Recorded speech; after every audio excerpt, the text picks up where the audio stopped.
My name is Ada, and at 58 years old, I thought I knew what unconditional love meant. I had sacrificed everything to raise my son, Jason, alone after my husband died when our boy was just 2. I worked 3 jobs, missed countless hours of sleep, and never once complained. When Jason got married and had children of his own, I felt my sacrifices had been worth it. But one text message, 7 simple words, shattered everything I believed about family. I never imagined that 7 words from my son would shatter everything I believed about family. Before I share what happened next, I would love to know where you are watching from. Drop your city or country in the comments below. If you have ever felt unappreciated by someone you sacrificed everything for, please hit that like button and subscribe. This story gets intense, so settle in. Let me tell you how a single text message turned my world upside down and how I took back my life in a way nobody expected. I need to take you back 30 years to help you understand how much I gave for my son. When my husband Thomas died in a car accident, Jason was barely 2 years old. I was 28, suddenly alone, and terrified. Life insurance barely covered the funeral expenses. I had no family nearby, no safety net, and a toddler who kept asking for his daddy. So I did what any mother would do. I worked, and I worked, and I worked some more. During the day, I was an accountant at a small firm downtown. The pay was decent, but not enough. So every evening at 6, I would pick Jason up from daycare and drop him at my neighbor's house. Then I would rush to wait tables at an Italian restaurant until midnight. The tips helped pay for Jason's clothes, his school supplies, and the little treats that made him smile.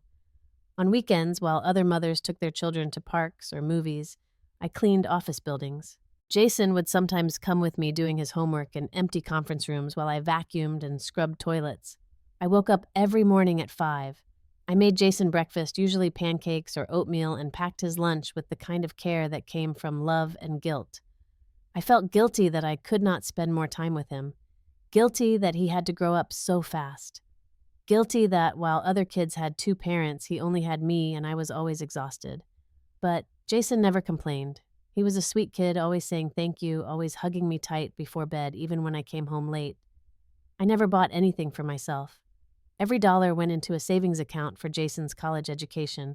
I wore the same winter coat for 12 years. I cut my own hair in the bathroom mirror.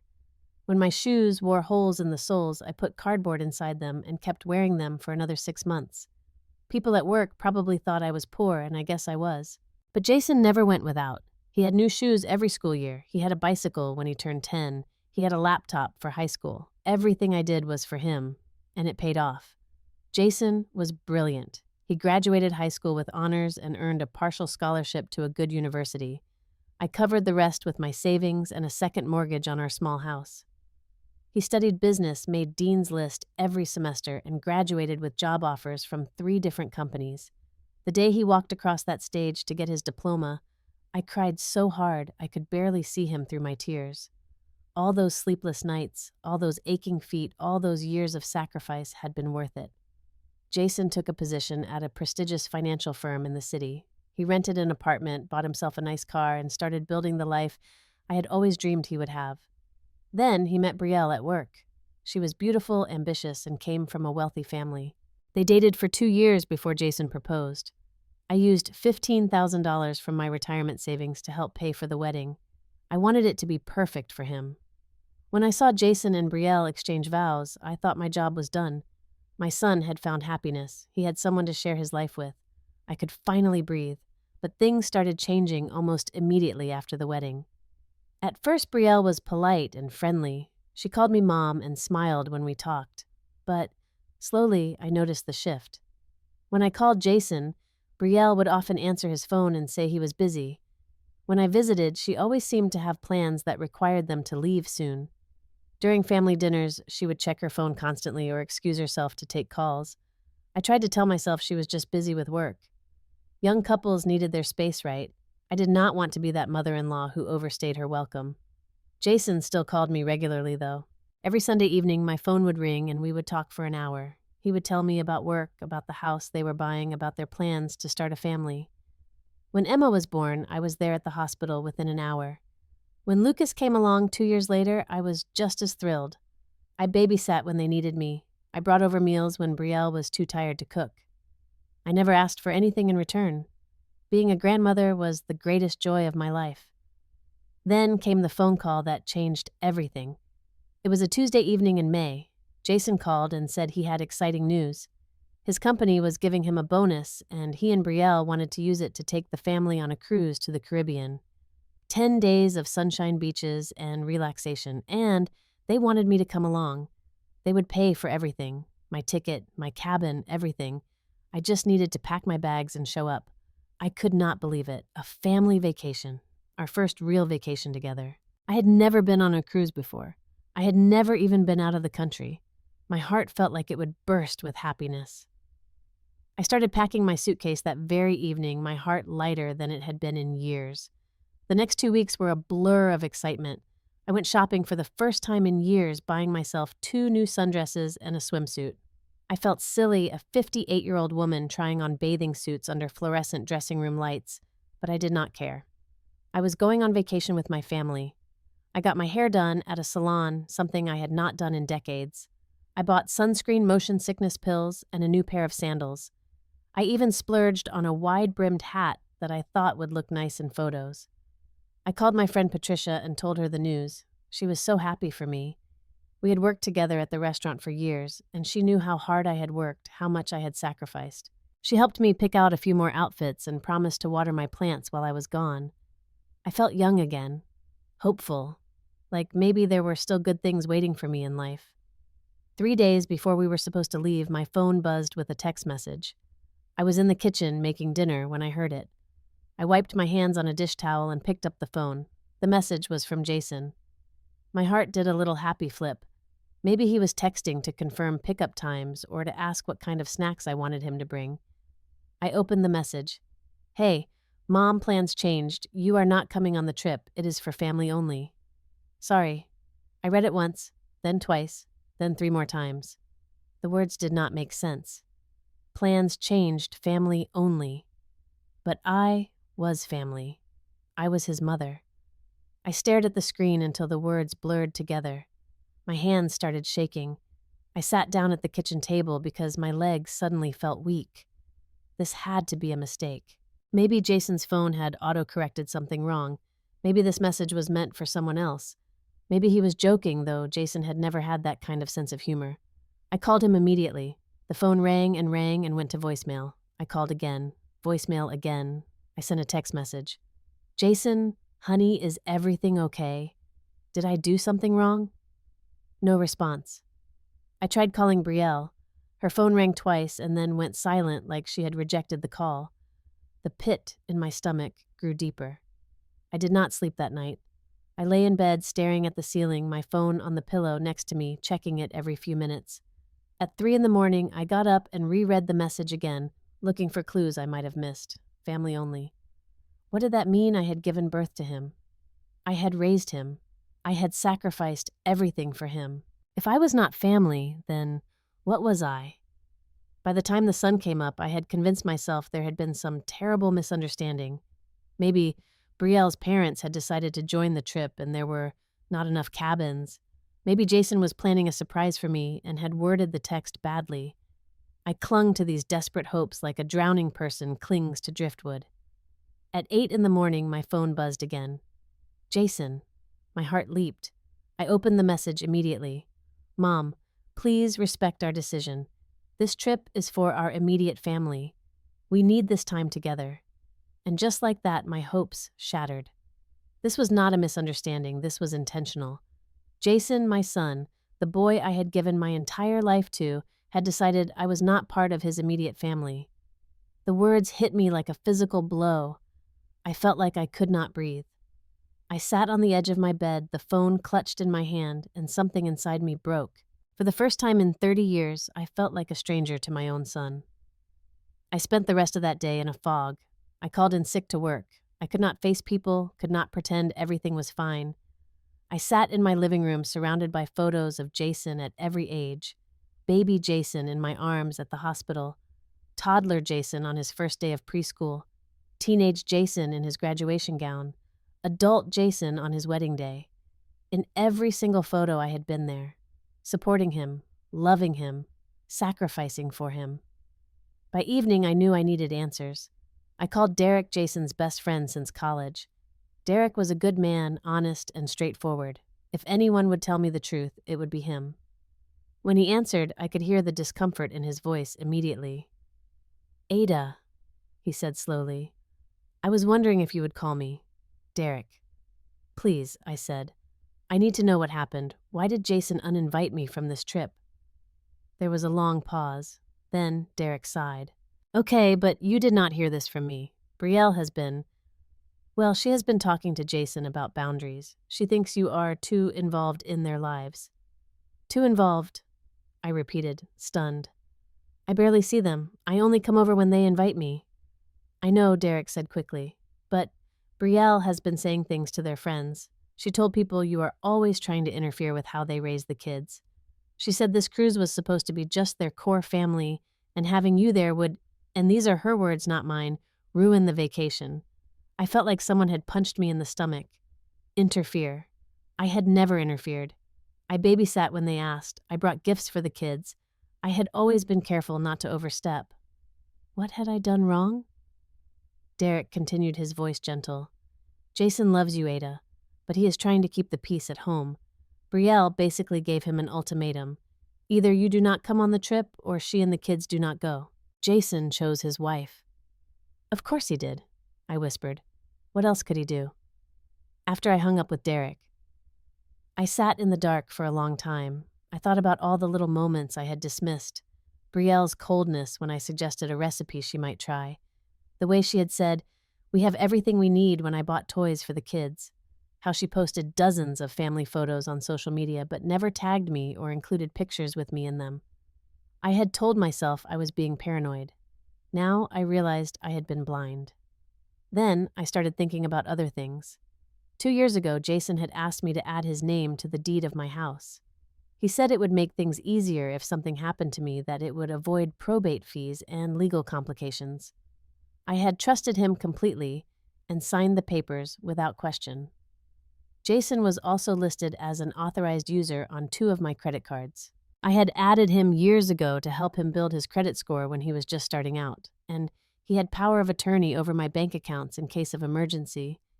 At the time, these had seemed like practical decisions, things a good mother did to help her son. Now, sitting in the darkness of my living room, I saw them differently. I saw how vulnerable I had made myself, how much I had given him, not just emotionally, but legally and financially, and how easily he had pushed me aside when his wife decided I was inconvenient.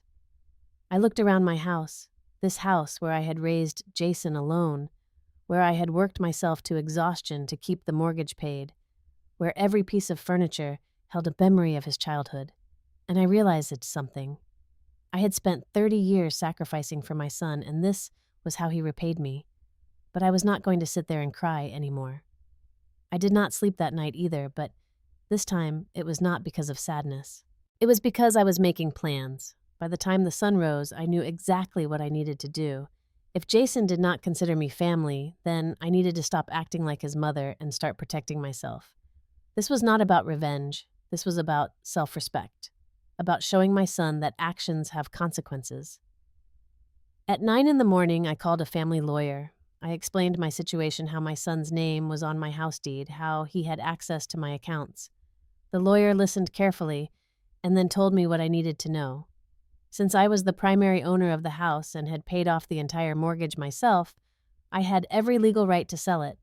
Jason's name on the deed meant he would need to sign the paperwork, but the lawyer assured me that could be handled, especially since Jason was currently out of the country and unreachable. Actually, I said, he is not out of the country yet. The cruise does not leave for 2 more days. The lawyer paused. Then I suggest you act quickly. Next, I called a real estate agent I knew from church. Her name was Susan, and she had a reputation for working fast. I told her I needed to sell my house immediately. She came over that afternoon, walked through the rooms, and gave me her assessment. The neighborhood had appreciated significantly over the years. The house would sell quickly, probably within 2 weeks, and for far more than I had paid for it decades ago. "This is a big decision," Ada Susan said gently. "Are you sure about this?" "I have never been more sure of anything in my life," I replied. While Susan prepared the listing, I tackled the financial matters. I called my bank and asked to have Jason removed as an authorized user from all my accounts. The representative asked if I was sure mentioned that this was a significant change. I told her I was absolutely certain. Then I called my credit card companies and removed Jason's authorized user status from those as well. Each phone call felt like closing a door. Each time I confirmed the changes, I felt a little bit of my power returning. I opened new bank accounts at a different bank entirely, ones that only had my name. I transferred all my savings, every penny I had left after helping Jason with his wedding and his life. It was not a fortune, but it was mine. I changed all my passwords, every single one. Email, bank accounts, retirement funds. I took back control of my own life. The hardest part was going through Jason's childhood bedroom. He had moved out years ago, but I had kept the room exactly as he had left it. His old trophies on the shelves, his high school yearbooks, posters of bands he had loved as a teenager. I packed it all carefully into boxes and moved them to the garage. I left a note on top. Since I am not family, I assume you will make your own arrangements. I did not leave my new phone number. I did not leave a forwarding address. If he wanted to find me, he would have to work for it. 2 days later, the for sale sign went up in my front yard. I stood at the window and watched the workers hammer it into the ground. Each strike of the hammer felt like a heartbeat. A new beginning. Jason and Brielle were boarding their cruise ship at that very moment, probably laughing and taking photos, thrilled to have their family-only vacation. They had no idea what was waiting for them when they got back. I had set everything in motion. Now I just needed to disappear. The house sold in exactly 13 days. A young couple with a baby made an offer above asking price, and I accepted immediately. They could close in 3 weeks, and that was perfect. It gave me time to pack, to plan, to disappear completely before Jason returned from his cruise. I hired a moving company and told them to pack everything except what I left in the garage. Every dish, every piece of furniture, every photo album. I was taking my entire life with me. I bought a new cell phone with a new number. I kept the old phone active long enough to forward a few important contacts. Then I turned it off and threw away the SIM card. Jason could call the old number all he wanted. Nobody would answer. I told only 2 people where I was going. Patricia, from work, who had been my closest friend for 2 decades, and my lawyer, who needed to know for legal purposes. Everyone else, including my neighbors, I simply told that I was moving to be closer to family. The irony of that lie was not lost on me. I chose a small coastal town 300 miles away. I had driven through it once years ago and remembered thinking how peaceful it looked. I found a small apartment online, a 1-bedroom with a balcony overlooking the ocean. The rent was reasonable, and the landlord asked no questions when I paid 6 months up front in cash. I scheduled the movers for the day after the house closing. On my last night in the house, I walked through the empty rooms. My footsteps echoed on the bare floors. I remembered bringing Jason home from the hospital to this house. I remembered him taking his first steps in the living room. I remembered helping him with homework at the kitchen table. Every corner held a ghost of who we used to be, but those people were gone now. Jason had made sure of that when he sent that text message. I left the keys on the kitchen counter for the new owners. I locked the door behind me for the last time, and I drove away without looking back. By the time Jason's cruise ship docked and he drove back home, I was already settled into my new apartment 300 miles away. I was unpacking boxes, hanging curtains, and starting the rest of my life. A life that was finally completely mine. The first morning in my new place, I woke up at 7 instead of 5. I made myself coffee and sat on the balcony, watching the sunrise over the ocean. Seagulls called overhead. The air smelled like salt and freedom. For the first time in 30 years, I had nowhere to be, nobody, depending on me, no one to sacrifice for. The feeling was terrifying and exhilarating all at once. A week after I moved, I got a new phone. Same carrier, but I set it up so that only specific numbers could reach me. Patricia had the number. My lawyer had it. Jason did not. I imagined him calling my old number over and over, getting the disconnected tone, panicking. I imagined him driving to the house and seeing the sold sign, finding his boxes in the garage with that note on top, realizing that his mother, the woman who had given him everything, had vanished. I was not hiding, not really. If Jason truly wanted to find me, he could. He was smart enough, determined enough, but I was not going to make it easy. He had made his choice on that cruise ship. Now, he would have to live with the consequences. When he came back from his family-only vacation, he would discover what it really meant to exclude someone from your family. Jason must have returned from the cruise on a Saturday because the first sign that he had discovered everything came on a Sunday morning. I was at the farmer's market buying fresh vegetables when my new phone rang. It was Patricia. "Ada," she said breathlessly. "I just got a call from Jason. He found me somehow and wanted to know where you are." He sounded absolutely panicked. "What did you tell him?" I asked calmly, picking up a bunch of carrots. "Nothing," Patricia said firmly. "I told him I had not heard from you, but Ada, he was crying. He said he went to the house and found it sold. He found his stuff in boxes in the garage. He said his credit cards are not working and he cannot access your bank accounts. He kept saying it was all a huge mistake and he needs to find you." "Good," I said, and I meant it, Ada. Patricia said carefully, "I support you completely. But are you sure about this?" "He is your son. He told me I was not family," I replied. "I am just respecting his wishes." Over the next few days, I heard through Patricia that Jason was desperately trying to find me. He had called every friend I had ever mentioned. He had gone to my old workplace, but I had quit the week before I moved. He had even tried hiring someone to track me down, but without my new phone number or address, it was not easy. I had covered my tracks well. I spent those days settling into my new life. I joined a yoga class at the community center. I started volunteering at the local library. I took long walks on the beach every morning, letting the waves wash over my bare feet.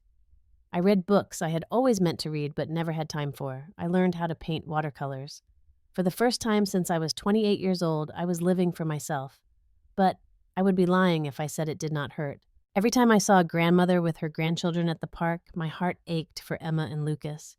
Every time my phone rang and it was not Jason, I felt the loss all over again. I missed my son. I missed my grandchildren. But I missed the old Jason, the one who would never have sent me that text message. The Jason who existed now, the one who had chosen his wife's comfort over his mother's dignity. I did not know that person anymore. 2 months passed. I had almost convinced myself that Jason had given up, that he had decided I was not worth the effort to find. Then, one Saturday afternoon, there was a knock on my apartment door. I was not expecting anyone. I looked through the peephole, and my heart stopped. Jason stood in the hallway looking exhausted and desperate. His eyes were red, his clothes wrinkled. He looked like he had not slept in days.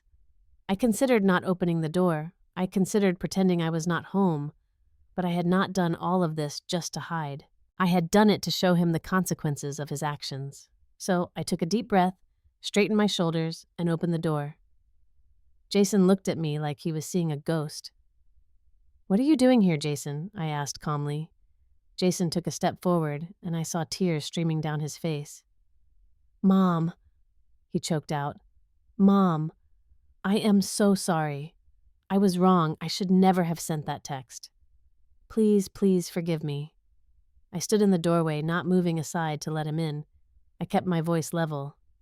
"How did you find me?" "I hired a private investigator," he admitted. "It took him 6 weeks, but he traced you through the utility company when you set up service here." "Mom, please. Can we talk? Can I come in?" I considered making him stand in the hallway, but the neighbors were starting to peek out their doors. I stepped aside. Jason walked into my small apartment and looked around, taking in the simple furniture, the view of the ocean, the watercolor paintings I had hung on the walls. He looked confused, like he could not reconcile this peaceful space with the mother he thought he knew. "Sit down," I said, gesturing to the sofa. Jason sat. I took the chair across from him, maintaining distance. "Now talk." Jason put his head in his hands. "I messed up, Mom. I messed up so badly. Brielle convinced me that you were too involved in our lives, that you were always trying to control how we raised the kids. She said the cruise would be ruined if you came along. And I believed her. I was so focused on keeping her happy that I did not stop to think about what I was doing to you. And now," I asked quietly, "now I see how wrong I was." Jason said, looking up at me with desperate eyes. "You never tried to control anything. You were just being a grandmother, being a mother, and I threw that back in your face. The cruise was miserable, Mom. Emma kept asking where Grandma was. Lucas cried for you. And I kept thinking about that text message, about how cruel it was. Brielle got angry when I brought it up. She said you were being dramatic and manipulative by selling the house and disappearing. I felt a flash of anger. Manipulative, I said, my voice hardening. Jason, I spent 30 years sacrificing everything for you. 3 jobs to put you through school. Every penny I earned went to making sure you had opportunities I never had. I never asked you for anything in return. And the one time I thought I would get to spend time with you and my grandchildren, you told me I was not family. You did not just hurt me with that text. You showed me exactly where I stood in your life. I know, Jason whispered. I know, and I hate myself for it. When I got back and saw the house was sold, when I found those boxes in the garage with your note, it hit me. I realized what I had done, what I had lost. Mom, I will do anything to make this right. Anything. Jason, I said carefully, measuring my words, I did not do this to punish you. I did this to protect myself. You excluded me from your family, so I stopped acting like I was part of it. I took back control of my own life, and I am not sorry I did. But I want you back in my life, Jason insisted. Emma and Lucas need their grandmother. I need my mother. Please, Mom, tell me what I need to do to fix this. I looked at my son, really looked at him. He did look genuinely sorry, but sorry was not enough. If Jason truly wanted me back in his life, everything had to change. I could not go back to being the woman who lived only for her son, who sacrificed her own dignity for his comfort. Jason, if you want me to be part of your life again, things have to be different, I said firmly. First, you need to understand that I will never come back to live near you. This is my home now. Second, you need to set boundaries with Brielle. I will not be disrespected in my own family. If she cannot treat me with basic respect, then our interactions will be limited. Third, you need to stop choosing her comfort over my dignity. I am your mother. I should not have to beg for scraps of your time and attention. Jason nodded eagerly. I will do all of that, I promise. I will talk to Brielle. We have actually started marriage counseling because of all this. She is beginning to see how her behavior affected everyone, and I will set boundaries. I should have done that a long time ago. And one more thing I added. I spent 30 years living for you, Jason. I am not doing that anymore. I have my own life now. My own friends, my own hobbies, my own home. You are my son, and I love you, but I am also Ada, and I am finally learning to live for myself. If you can accept that, then maybe we can rebuild our relationship. But it will take time, and it will require you to show me through your actions, not just your words, that you mean what you say. I understand, Jason said quietly. I will prove it to you, Mom, however long it takes. He paused, then asked hesitantly, Can I at least have your phone number so I can call you? I wrote my new number on a piece of paper and handed it to him. We will see, I said. Actions speak louder than words, Jason. That was 6 months ago. I'm sitting on my balcony now watching another sunrise and thinking about how much has changed. Jason calls me every week without fail. Not because Brielle tells him to, not because he feels obligated, but because he genuinely wants to talk to me. We have long conversations about his work, about the kids, about life. He listens when I talk about my painting classes and my volunteer work. He asks questions and remembers the answers. Emma and Lucas video call me every Sunday morning. They show me their drawings and tell me about school. I send them birthday presents and Christmas gifts, and Jason sends me photos of them opening the packages with huge smiles. Brielle is not warm and fuzzy with me, and honestly, I do not expect her to be. But she has learned to be civil, to respect the fact that I am Jason's mother and the children's grandmother. Jason told me they are still in counseling, working on their marriage and on healthier family dynamics. I have not visited them, and they have not visited me. We are taking things slowly, rebuilding trust brick by brick. Maybe someday I will go back for a visit. Maybe someday they will come here to see the ocean. But for now, this distance feels right. It gives us all space to heal and grow. My life here has blossomed in ways I never imagined. I have a whole circle of friends now, women my age who also moved here to start fresh. We have dinner together twice a week and take day trips to nearby towns on weekends. I even started dating someone. His name is Robert, and he is a widower who volunteers at the same library I do.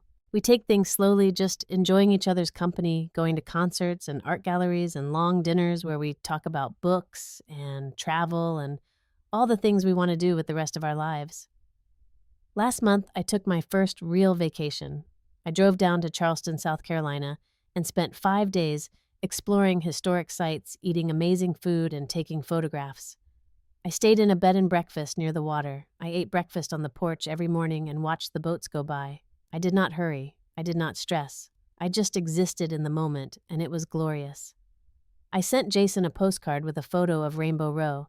He texted me back saying how happy he was that I was enjoying my life. I look different now, too. My hair is shorter and has natural gray streaks that I have decided to embrace. My skin is tan from all my beach walks. I wear comfortable clothes that make me happy instead of whatever was cheapest.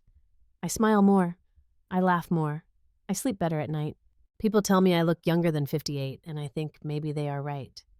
Not because of anything external, but because I finally feel free.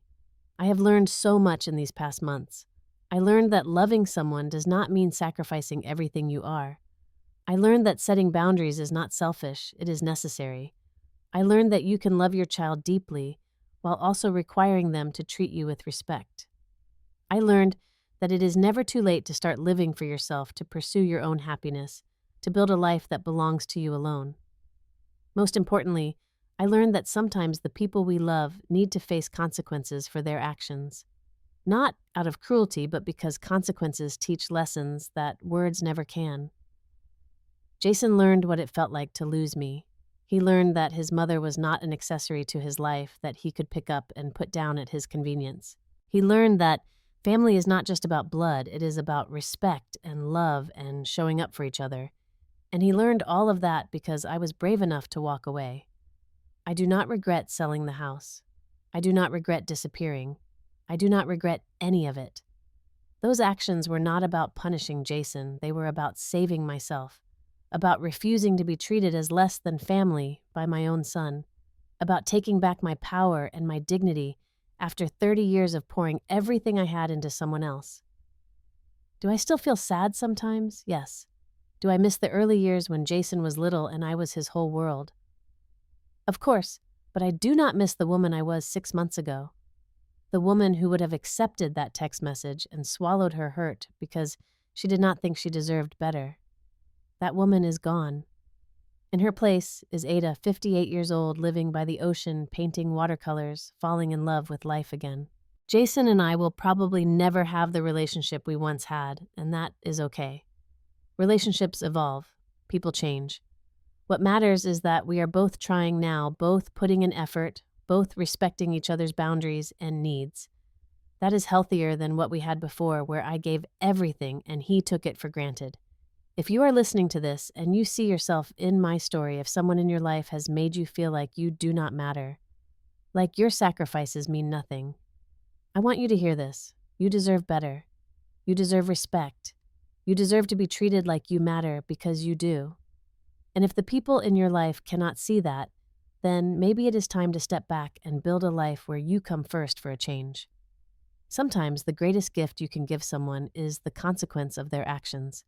And sometimes the greatest gift you can give yourself is the freedom to walk away. I am not that woman who lived only for her son anymore. I am Ada, and I am finally living for me. Now, I want to hear from you. Have you ever had to set a difficult boundary with someone you love? Have you ever walked away from a relationship that was hurting you? Share your story in the comments below. Your experience might help someone else who is struggling with the same decision. If this story resonated with you, please hit that like button.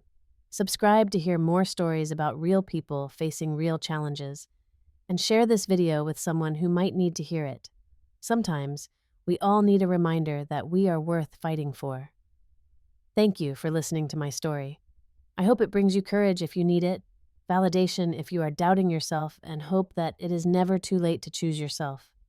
Take care of yourselves out there. You matter more than you know.